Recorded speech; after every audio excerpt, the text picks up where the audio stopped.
नमस्कार दोस्तों, मैं आपका रविंदर कुमार आपके लिए पेंशन प्लानिंग या रिटायरमेंट प्लानिंग पे एक एजुकेशनल वीडियो लेकर के आया हूँ। चाहे आप एक किसान हैं, बिजनेसमैन हैं या जॉब करते हैं, तो ये वीडियो आपके लिए है, ये सभी के लिए है। अगर आप स्टूडेंट भी हो तो आगे आपको किस तरह से रिटायरमेंट या पेंशन प्लानिंग करनी चाहिए, उसके बारे में ये आपको एक फोरसाइट देगी, एक समझने का मौका देगी। हमें क्यों अपनी रिटायरमेंट प्लानिंग करनी चाहिए, इसके पीछे हमने रिसर्च किया है और 5 कारण हमारे सामने निकल के आए हैं कि पहला जो कारण है वो है लाइफ़स्टाइल मेंटेनेंस और इन्फ्लेशन। आज हम जिस तरह की ज़िंदगी जीना चाहते हैं, हम चाहते हैं कि रिटायरमेंट या 60 एज के बाद भी हमारे जीवन वैसा ही रहे, तो उसके लिए आपको एक प्रावधान करके रखना पड़ेगा, जिससे आपको एक रेगुलर इनकम आती रहे और आप वैसा ही लाइफ़स्टाइल मेंटेन कर सकें। दूसरा इसका कारण है लॉन्गर लाइफ। हम ये आज के समय हम बहुत अवेयर हैं अपनी हेल्थ के लिए। हम साइकिलिंग करते हैं, हम जिम जाते हैं, हम अच्छी डाइट लेते हैं, तो खान पान का बहुत ध्यान रखते हैं, अच्छी नींद लेते हैं, तो इससे ये हमारी जो है जीवन है वो अच्छा और लंबा रहने वाला है। तो उसके साथ साथ आपको फाइनेंशियल प्लानिंग भी स्ट्रॉन्ग करनी चाहिए, ताकि हम अपनी लाइफ को है डिग्निटी के साथ जी पाएँ। तीसरा, मेडिकल इमरजेंसी। जैसे जैसे हमारी एज बढ़ती है 40, 50, 60, 70, तो हमें दवाइयों की ज़रूरत पड़ने लगती है और काफ़ी बार ऐसा है कि काफ़ी महंगा जो ट्रीटमेंट है वो हमें लेना पड़ता है। तो उसके साथ साथ ये है कि पेंशन या आपने एक अच्छा मेडिक्लेम लेके रखा है पार्ट ऑफ योर पेंशन, तो वो आपको उस टाइम बहुत मददगार साबित होता है। चौथा कारण है हमारा देश विकासशील देश है, 140 करोड़ की जनसंख्या है, तो सभी के पास गवर्नमेंट की पेंशन नहीं है। गवर्नमेंट सिर्फ एम्प्लॉयज़ को छोड़ दिया जाए, उसमें भी अभी सभी को पेंशन नहीं दे रही है गवर्नमेंट। तो गवर्नमेंट तो इसलिए हमें जो ये व्यवस्था है खुद ही करनी पड़ेगी। और पांचवा, और आजकल ये कारण बहुत जो है ये बहुत ही इम्पोर्टेंट हो गया है कि न्यूक्लियर फैमिली। पहले हम सभी साथ में रहते थे, चाचा ताया, और हमारा एक जो है जॉइंट फैमिली होती थी। पर अब ऐसा नहीं है। बच्चों को अपने करियर कमिटमेंट्स या प्रोफेशनल रीज़न की वजह से एक शहर से दूसरे शहर या दूसरे देश पे जाके और वहीं वो बस जाते हैं। तो उनकी जो पेरेंट्स है वो यहाँ जैसे रहते हैं, तो उनको एक अच्छा प्रोविज़न करने की ज़रूरत है, कि उनको प्रॉपर केयर मिल पाए। और उस वजह से हम ये कह सकते हैं कि पेंशन और रिटायरमेंट प्लानिंग सभी के लिए होना ज़रूरी है। क्योंकि 60 के बाद ये थोड़ी है कि जी हम तो बिज़नेस करते थे तो हमें ज़रूरत नहीं है, या जो जॉब करता था उसको तो ज़रूरत है। तो सबको ज़रूरत है, किसान को भी ज़रूरत है। एक रिसर्च हमने जैसे किया है, उसमें ये आगे जैसे हमने ये पाया है कि अगर 100 लोग हैं वो 25 साल की उम्र में काम स्टार्ट करते हैं, चाहे वो एक किसान है, बिजनेसमैन है या वो जॉब में है। 25 से 30 की एज में अगर वो जॉब में आते हैं और 65 के जब वो होंगे, तब क्या सिचुएशंस होती हैं। उन 100 लोगों में से 54% जो है वो दूसरों पे डिपेंडेंट रहते हैं। वो अपनी ज़रूरतों के लिए भी दूसरों पे आश्रित हैं। डिपेंडेंट लाइफ है उनकी। 36% जो लोग हैं वो इस दुनिया में नहीं है। उसका कारण ये भी हो सकता है कि कई बार बहुत ऐसी बीमारियाँ आ जाती है जिसका वो ट्रीटमेंट जो है वो उसको अफ़ोर्ड नहीं कर पाते। तो 4% लोग जो है आगे इसमें फ्री है, फाइनेंशियली फ्री है, और 5% अभी भी काम कर रहे हैं।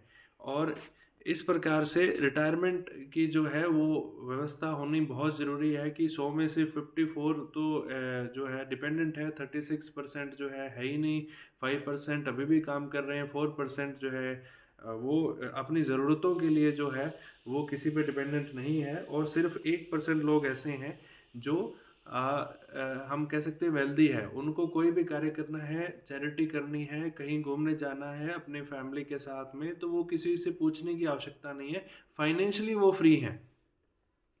ऐसा होता क्यों है? तो 2 तरह के लोग हैं, ऑर्गेनाइज़्ड एंड अनऑर्गेनाइज़्ड। अनऑर्गेनाइज़्ड लोग जो हैं वो हम अनजाने जाने-अनजाने में क्या करते हैं, जो भी हमारी इनकम है उसमें से पहले खर्च कर लेते हैं, और बचत तभी करते हैं अगर होगी तो, अदरवाइज़ हम करते ही नहीं हैं। तो जब हमारी एज 60 के आसपास पहुंच जाएगी तो उस टाइम इनकम तो हमारी बंद हो जाएगी, तो हमें अनजाने तरीके से ही दूसरों पे डिपेंड होना पड़ जाएगा।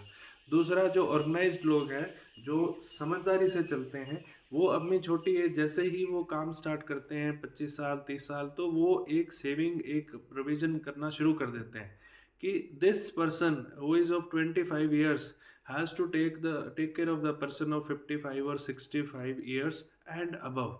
कि वही जो मिस्टर ए है जो 25 साल का अच्छी इनकम कर रहा है, उसी को अपने जो खुद है वो जब 60 से ऊपर हो जाएंगे उनकी केयर करनी है, तो वो ऑर्गेनाइज्ड होके चलते हैं। तो जितना जल्दी आप इसको स्टार्ट करते हो अपनी पेंशन प्लानिंग को, रिटायरमेंट प्लानिंग को, वो अच्छी हो सकती है। जैसे कि आपका बच्चा है, वो स्कूल या कॉलेज में पढ़ता है, तो वो पूरा साल अगर स्टडी करेगा तो वो फर्स्ट क्लास पास होगा। 6 मंथ्स या 2 मंथ्स होगा तो पास होगा या सेकंड क्लास होगा, पर उस जो है फर्स्ट क्लास जैसी बात नहीं रहेगी। ना ही तो उसकी समझ पैदा होगी उस अपनी एजुकेशन के लिए, और ना ही वो अच्छे मार्क्स लेकर आ पाएगा। उसी प्रकार से आपकी एज अगर 25 से 35 है तो आप फर्स्ट क्लास प्लान कर सकते हो। 36 और 45 के बीच में है तो आपको थोड़ा पैसा ज़्यादा सेव करना पड़ेगा, तो ताकि वो आप एक फर्स्ट क्लास तक पहुंच पाओ। और अगर 46 से 55 है तो आप अगर पेंशन प्लानिंग अभी भी नहीं करी है तो ये हाई टाइम है आपके लिए। आप इसको अभी से शुरू करें, और इसमें थोड़ा सा एक्स्ट्रा एफर्ट्स आपको डालना पड़ेगा।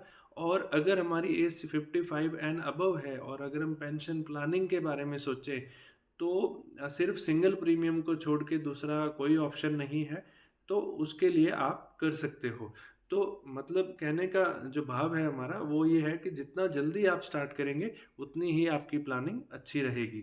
तो ये देखिए, आपके लिए एक एग्जांपल है कि एक 25 साल का व्यक्ति 6,000 रुपये महीना बचाता है और वो ये कहे कि मैं 60 साल पे मैंने पेंशन या रिटायरमेंट लेनी है, तो उसके पास जो रिटायरमेंट के लिए कॉर्पस है, एक धन इकट्ठा होता है, वो 1.25 करोड़ है, जिससे उसकी रिटायरमेंट लाइफ बहुत अच्छे से वो जी सकता है।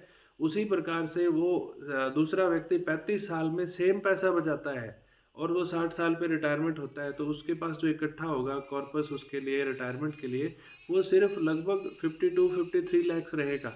तो आप दोनों में फ़र्क देखिए, जितना जल्दी आप स्टार्ट करते हैं उतना अच्छा आप अपनी प्लानिंग कर सकते हैं और आपको उसका बेनिफिट मिलता है।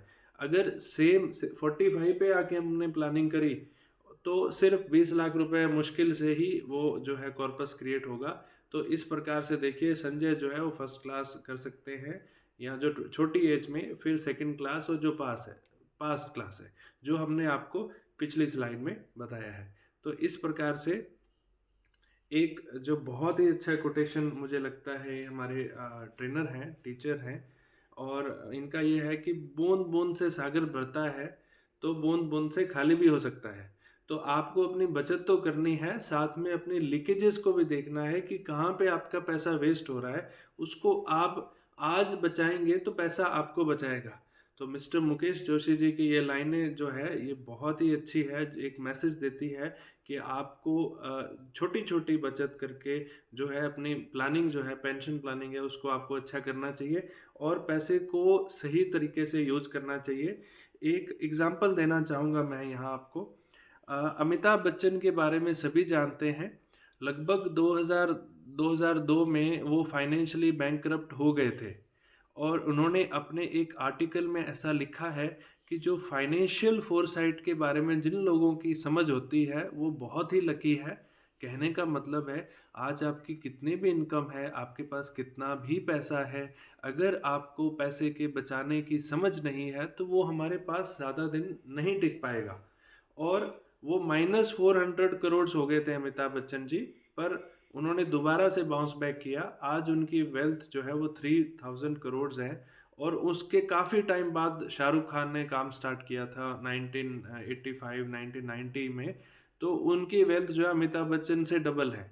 मेरे कहने का यह तात्पर्य ये नहीं है कि हमने ज़्यादा पैसा इकट्ठा करना है या हमने लालची हो जाना है। मेरे कहने का तात्पर्य ये है कि हमें पैसे को सही प्रकार से यूज़ करना आना चाहिए, ताकि वो हमें भविष्य में जाके उस पैसे से हमें जो है एक जो हमारी जो प्रावधान है या प्रोविज़न है वो अच्छा हो सके।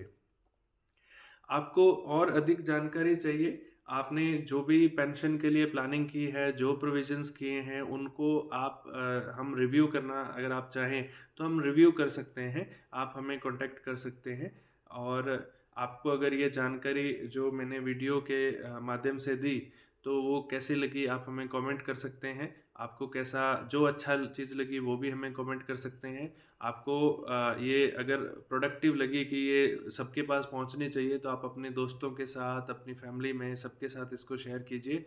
और आपने ये पूरा वीडियो देखा इसके लिए बहुत बहुत धन्यवाद। Thank you.